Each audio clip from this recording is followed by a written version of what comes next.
Dear Esther, the morning after I was washed ashore, salt in my ears, sand in my mouth, and the waves always at my ankles, I felt as though everything had conspired to this one last shipwreck. I remembered nothing but water, stones in my belly and my shoes, threatening to drag me under to where only the most listless of creatures swim.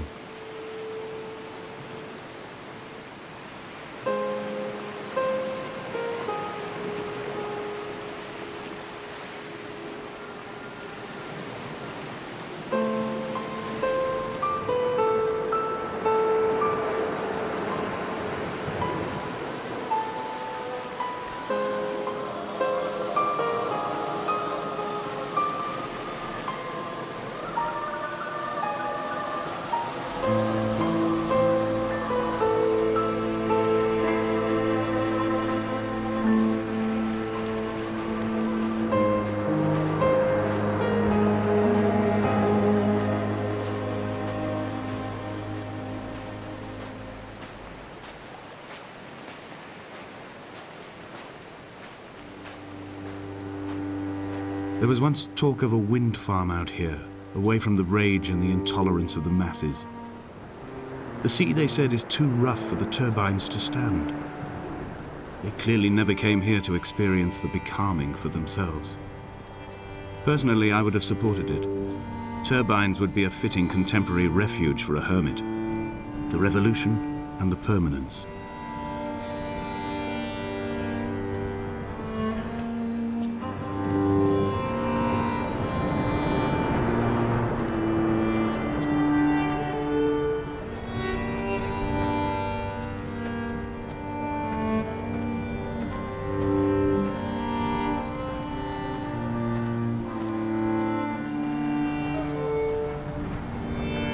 The mount is clearly the focal point of this landscape. It almost appears so well placed as to be artificial. I find myself easily slipping into the delusional state of ascribing purpose, deliberate motive to everything here. Was this island formed during the moment of impact? When we were torn loose from our moorings and the seatbelts cut motorway lanes into our chests and shoulders, did it first break surface then?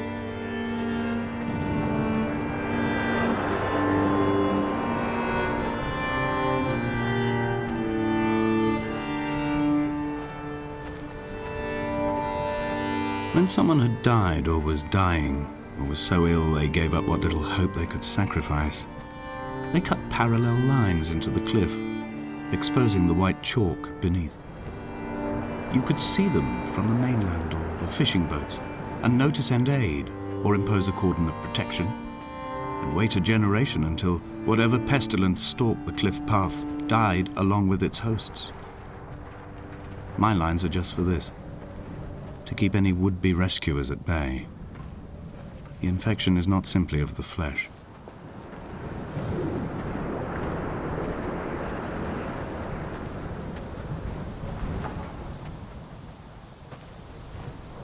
We are not like Lot's wife, you and I. We feel no particular need to turn back. There's nothing to be seen if we did. No tired old man parting the cliffs with his arms. No gifts or Bibles laid out on the sand for the taking. No tides turning or the shrieking gulls overhead. The bones of the hermit are no longer laid out for the taking. I have stolen them away to the guts of this island, where the passages all run to black, and where we can light each other's faces by their strange luminescence.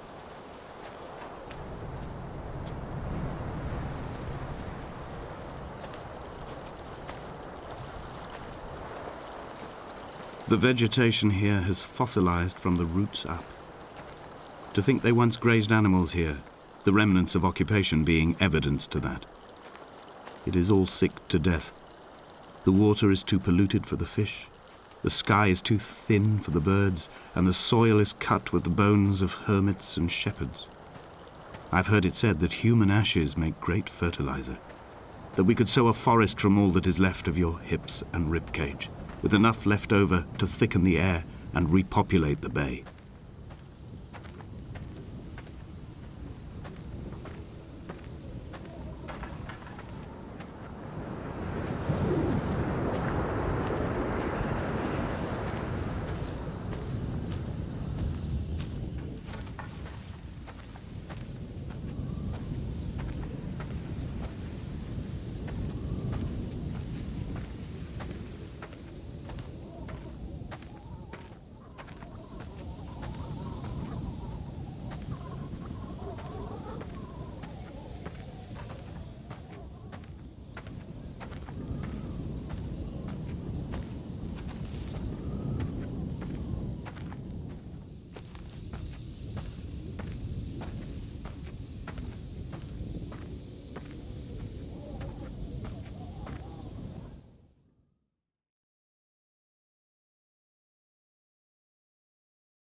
Dear Esther, I have now driven the stretch of the M5 between Exeter and Bristol over 21 times. But although I have all the reports and all the witnesses and have cross-referenced them within a millimetre using my Ordnance Survey maps, I simply cannot find the location. You'd think there would be marks to serve as some evidence. It's somewhere between the turn-off for Sanford and the welcome brake services, but although I can always see it in my rear-view mirror, I have as yet been unable to pull ashore.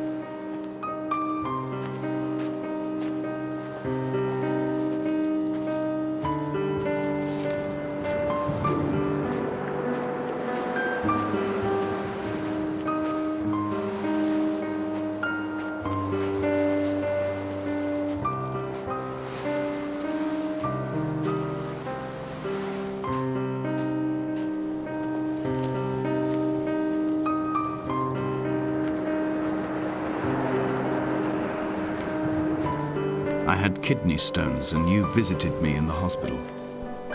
After the operation, when I was still half submerged in anesthetic, your outline and your speech both blurred. Now my stones have grown into an island and made their escape, and you have been rendered opaque by the car of a drunk.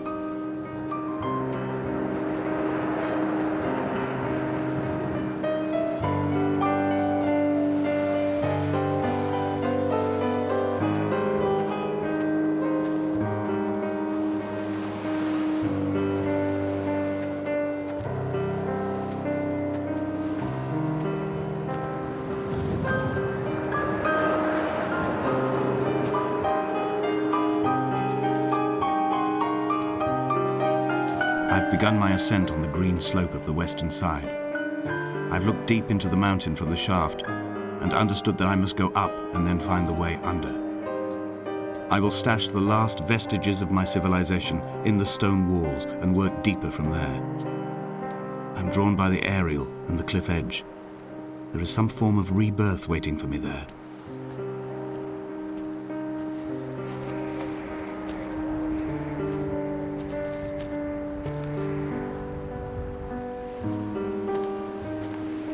They found Jakobsen in early spring. The thaw had only just come. Even though he'd been dead nearly 7 months, his body had been frozen right down to the nerves and had not even begun to decompose. All around him, small flowers were reaching for the weak sun. The goats had adjusted happily to life without a shepherd and were grazing freely about the valley. Donnelly reports they hurled the body in fear and disgust down the shaft, but I cannot corroborate this story.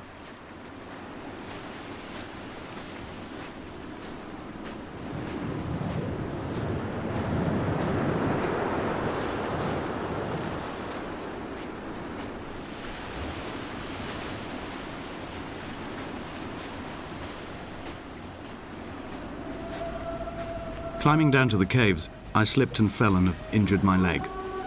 I think the femur is broken. It is clearly infected.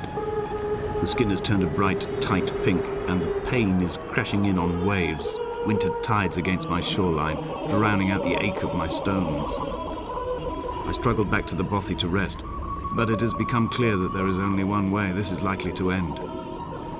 The medical supplies I looted from the trawler have suddenly found their purpose. They will keep me lucid for my final ascent.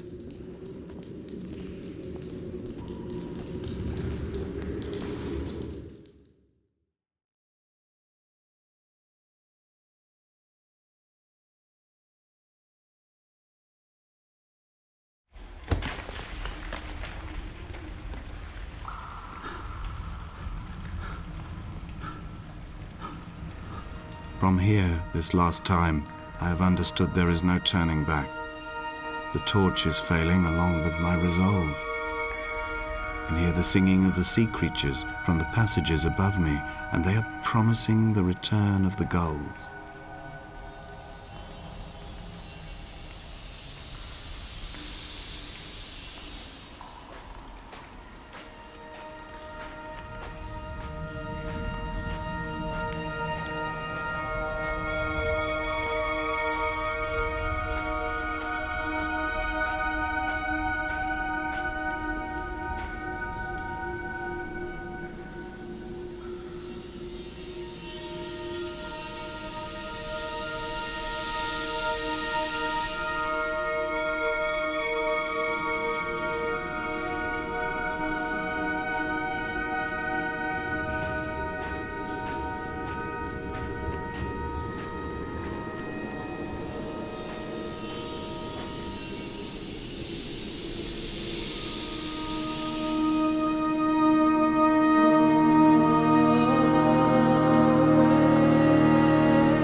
In my final dream, I sat at peace with Jakobsen and watched the moon over the Sandford Junction.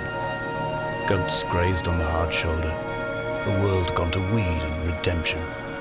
He showed me his fever scars, and I mine, between each shoulder the nascency of flight.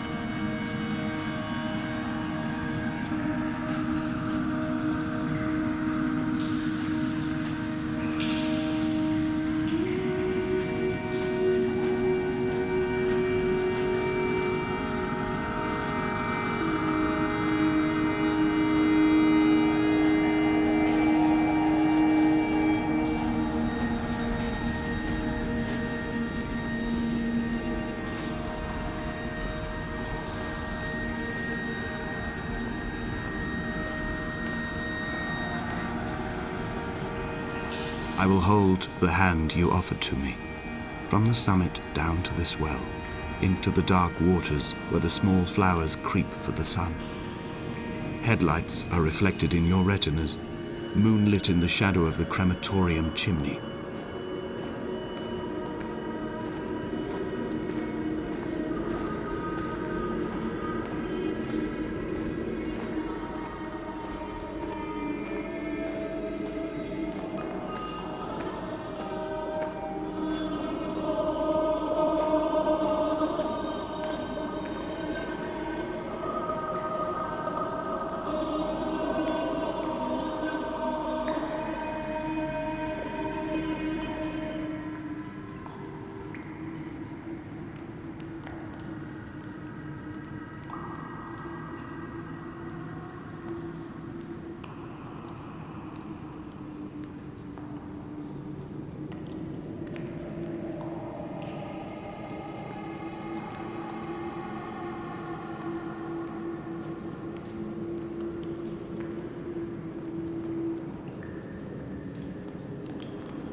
wish I could have known Donnelly in this place. We would have had so much to debate. Did he paint these stones or did I? Who left the pots in the hut by the jetty? Who formed the museum under the sea? Who fell silently to his death into the frozen waters? Who erected this godforsaken aerial in the first place? Did this whole island rise to the surface of my stomach, forcing the gulls to take flight?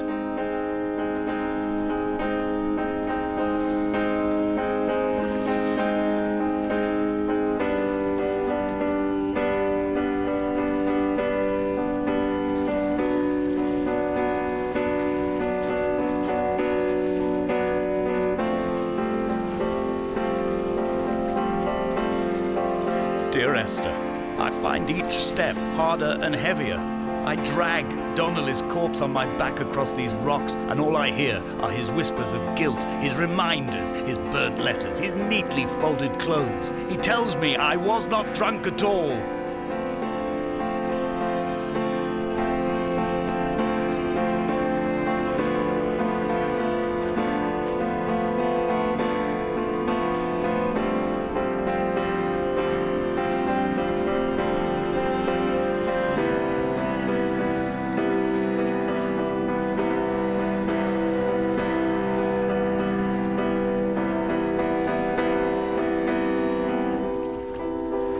There were chemical diagrams on the posters on the walls on the waiting room. It seemed appropriate at the time.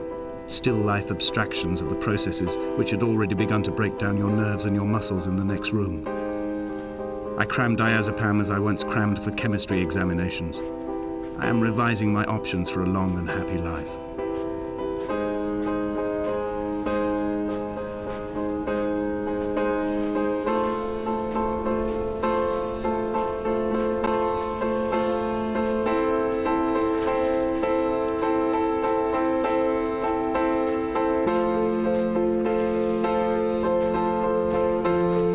From here, I can see my armada.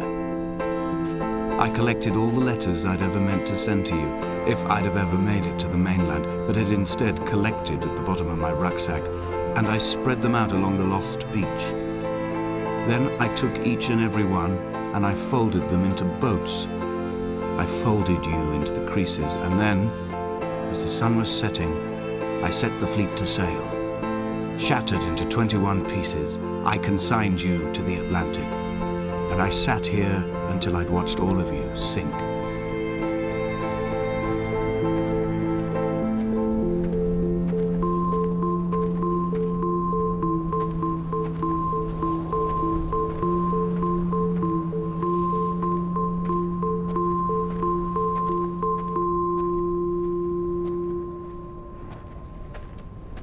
I will drag my leg behind me.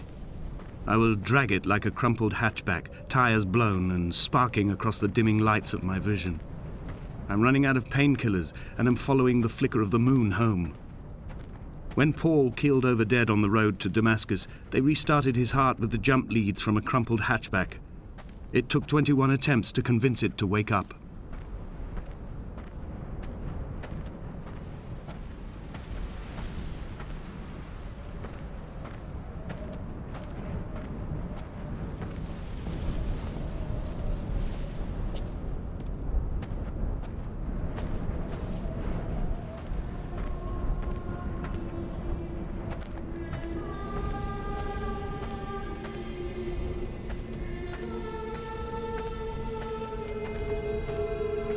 I've begun my voyage in a paper boat without a bottom. I will fly to the moon in it. I've been folded along a crease in time, a weakness in the sheet of life. Now you've settled on the opposite side of the paper to me. I can see your traces in the ink that soaks through the fiber, the pulped vegetation. When we become waterlogged and the cage disintegrates, we will intermingle. When this paper aeroplane leaves the cliff edge and carves parallel vapor trails in the dark, we will come together.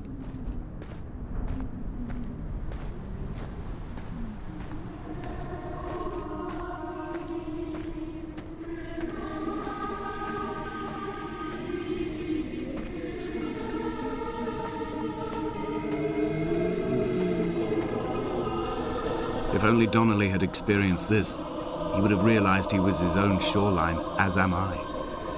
Just as I am becoming this island, so he became his syphilis, retreating into the burning synapses, the stones, the infection.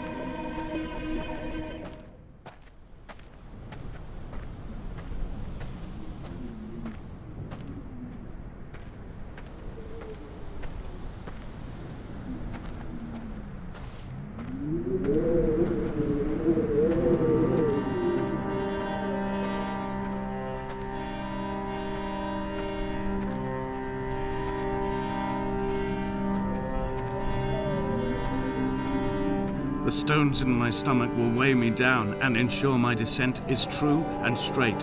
I will break through the fog of these godforsaken pills and achieve clarity. All my functions are clogged, all my veins are choked.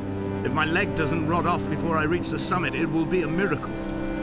There are 21 connections in the circuit diagram of the anti-lock brakes. There are 21 species of gull inhabiting these islands.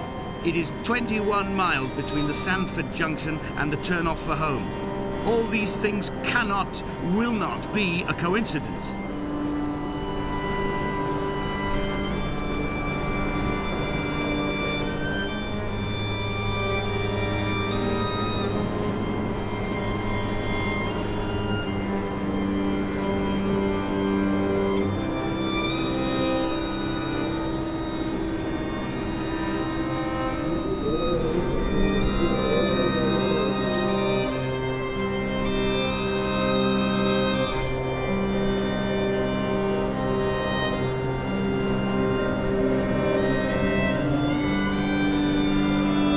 A gull perched on a spent bonnet, sideways, whilst the sirens fell through the middle distance and the metal moaned in grief about us.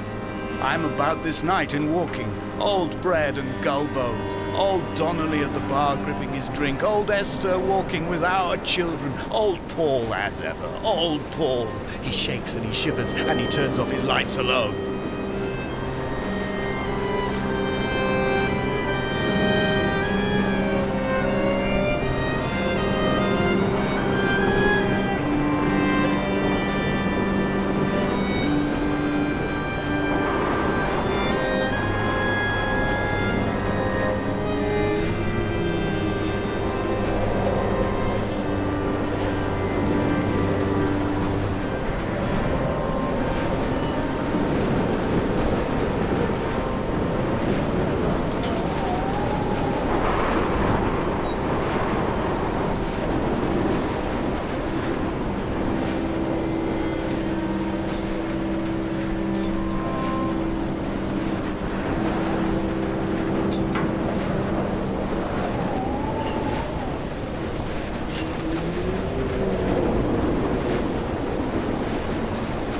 Run out of places to climb. I will abandon this body and take to the air. Dear Esther, I have burned the cliffs of Damascus. I have drunk deep of it. My heart is my leg and a black line etched on the paper all along this boat without a bottom. You are all the world like a nest to me.